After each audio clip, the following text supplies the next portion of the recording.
दोस्तों, आपका गोपालाजू का नमन। कभी किसी घर से आपको ऐसे शब्द सुनाई दिए, किसी बच्चे के लिए या किसी व्यक्ति के लिए या किसी महिला के लिए? पहले कहते थे ना, पता नहीं किस मनहूस घड़ी में जन्म लिया है कि कष्ट देखने पड़ रहे हैं, ये इसके भाग्य से सब कुछ घर सारा चौपट हो गया, या इसने अपना सारा भाग्य सब कुछ चौपट कर लिया। पता नहीं कैसा मनहूस है ये। आता है कभी ऐसे सब शब्द सुनने में? कहीं होते हैं ऐसे, बहुत से लोग होते हैं। देखिए, जब आत्मा का धरती पे अवतरण होता है, जब आत्मा धरती पे जन्म लेता है, तो वो कोई साधारण घड़ी नहीं होती। पता नहीं कितने जन्म जन्मांतरों के बाद आत्मा धरती पे जन्म लेता है। ये सब इस चीज़ को जानते हैं ना। तो ये जो जन्म है किसी व्यक्ति का, किसी आत्मा का, तो ये घड़ी मनहूस कैसे हो सकती है? खुद स्वयं इस चीज़ को मनन कीजिए, सोचिए इस चीज़ को। देखिए, कहीं कोई ऐसा प्रकरण अगर सामने आता है, लगता है कि कोई एक मनहूस शब्द का को पर्याय बन गया, अगर ऐसे बहुत सारे लोग होते हैं, है ना, वो घर में ताने तिशने सुन सुन के लोग बेचैन हो लगते हैं। तो कहीं कोई अगर ऐसा प्रकरण सामने आता है, तो और उसके जन्म का विवरण पता नहीं, उसके बारे में कुछ पता नहीं, समय का पता नहीं उसका, तो उस स्थिति में सबसे अच्छा 4 ग्रहों के लिए, अगर एस्ट्रोलॉजी में विश्वास करते हैं तो 4 ग्रह, उसमें सूर्य है, उसमें चंद्र है, उसमें बुध है, उसमें गुरु है। इन 4 रंगों से संबंधित कोई भी रत्न, कोई भी उपरत्न, कोई भी वनस्पति, जो भी इनसे रिलेटेड है, चाहे वो यंत्र के फॉर्म में हो, चाहे वो रत्न के फॉर्म में हो, चाहे वनस्पति के फॉर्म में हो, वो उसको धारण करवाइए, उसको प्रिय करवाइए।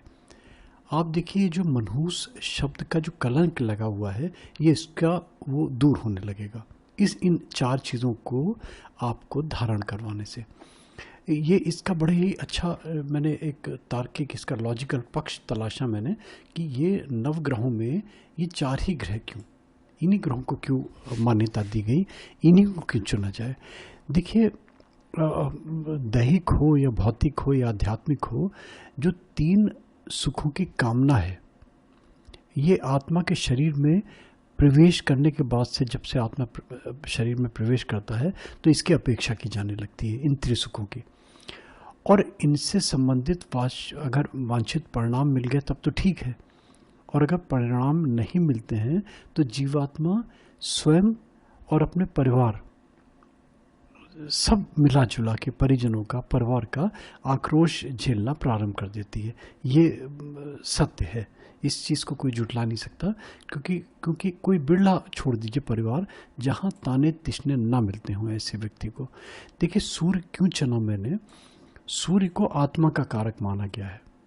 सब मानते हैं ना कि आत्मा, जो एस्ट्रोलॉजी में विश्वास करते हैं, और जीवात्मा का सर्वप्रथम आत्म प्रधान होना ज़रूरी है, आवश्यक है। ये सूर्य जो है ग्रह, अगर उसको देखें एस्ट्रोलॉजी में, ये मान का प्रतीक है, ये प्रतिष्ठा का प्रतीक है, ये समृद्धि का प्रतीक है, ये ऐश्वर्य का प्रतिनिधित्व करता है।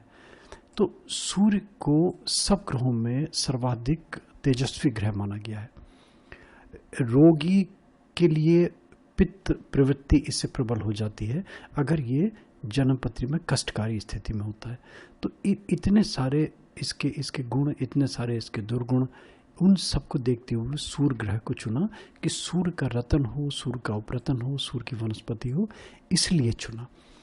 चंद्रमा को माना गया है मन का कारक, चाहे वो शारीरिक हो या मानसिक पुष्टिका हो, ये प्रतिनिधित्व करता है चंद्र ग्रह। ये इसको संपत्ति का सूचक माना गया है, इसको सौभाग्य का सूचक माना गया है।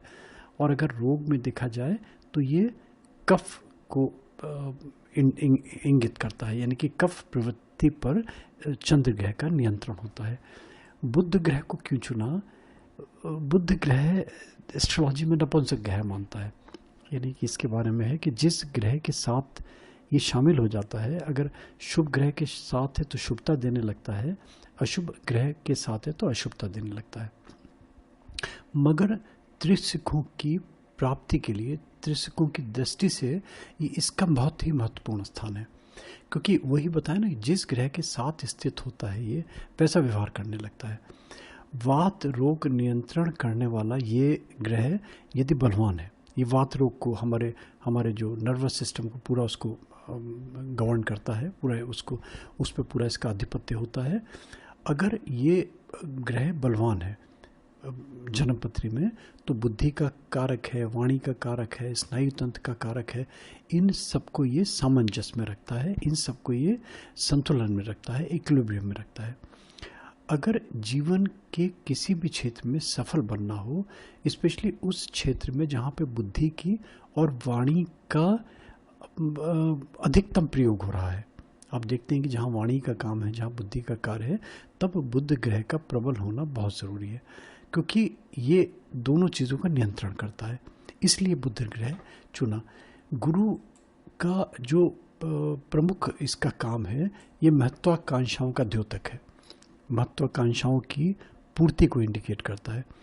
ये पारलौकिक सुख हो या आध्यात्मिक सुख हो, इनमें वृद्धि करता है और आत्मा की अंततः सद्गति हो जाए। हर आदमी का जो उद्देश्य है, हर आदमी का जो ध्येय है, अंततः वहीं तो जाना है ना।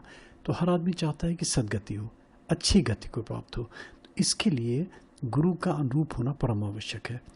इसलिए इन 4 ग्रहों को अगर संतुलन में कर लिया जाए तो जीवात्मा का परम कल्याण होने लगता है। कितना भी तथाकथित अगर मनुष्य घड़ी में जन्मा हो, पुखराज है, माणिक है, पन्ना है, मोती है, ये इनके 4 रतन हैं। अगर मान लीजिए ये रतन नहीं ले सकते हैं तो इनके उपरतन हैं, बहुत सस्ते हैं। और अगर नहीं है तो इन स्टोन के रंगों से संबंधित धागा ही पहन लें, कांच के टुकड़े ही इन स्टोन्स के रंग से संबंधित पहन लें। इसमें से एक पुखराज का पीला रंग है, माणिक का लाल रंग है, पन्ने का हरा रंग है, मोती का सफ़ेद रंग है। इन रंगों का बाहुल्य आपके शरीर में होना चाहिए। अगर ये किसी भी तरीके से, अगर मान लीजिए हम वाटर थेरेपी में जाते हैं तो इन रंगों का, पीले रंग का, लाल रंग का, हरे रंग का, सफ़ेद रंग का, बोतलों में पानी भर के उनका सेवन करें जो वाटर थेरेपी में जाते हैं। और इन रंगों के कपड़ों का समावेश करें अपने अंदर, अपने शरीर को ढकने के लिए। पेंडेंट पहन सकते हैं, अंगूठी पहन सकते हैं, तब तो फिर इसका चमत्कारिक रूप से प्रभाव आपको देखने में मिलेगा। और अगर आयुर्वेदिक दृष्टिकोण से देखें, अगर मान लीजिए रोग के कारण परेशान है तो त्रिदोषों को शांत करने के लिए, चाहे वो कफ से रिलेटेड आपकी प्रॉब्लम्स हो, चाहे वो वात से रिलेटेड प्रॉब्लम्स हो, चाहे वो पित्त से रिलेटेड प्रॉब्लम्स हो, तो इनको दूर करने के लिए, इनको संतुलन में लाने के लिए ये 4 रंग बहुत ही महत्वपूर्ण होंगे। और फिर भौतिक सुख हो या आध्यात्मिक सुख हो, इनमें भी आपको लगने लगेगा कि उत्तरोत्तर वृद्धि हो रही है। देखिए, ये मैं बहुत ही उन लोगों के कमेंट्स लेके कह रहा हूँ जिनको लाभ मिला मेरे इस प्रयोग से। तो इन 4 रंगों का किसी भी माध्यम से समावेश कीजिए अपने बॉडी में। और जो ये जो मनहूस घड़ी का जो कलंक झेल रहे हैं, कोई आपका चिर परिचित हो या कोई आपका परिजन हो, तो उसको ये प्रयोग करवाएं। आप देखिए आपको कितना अच्छा लगेगा इस छोटे से उपाय से। थैंक यू दोस्तों, thank you, thanks for hearing गोपालाजू। दोस्तों अच्छा लगता है तो गोपालाजू को यूट्यूब में सब्सक्राइब करें।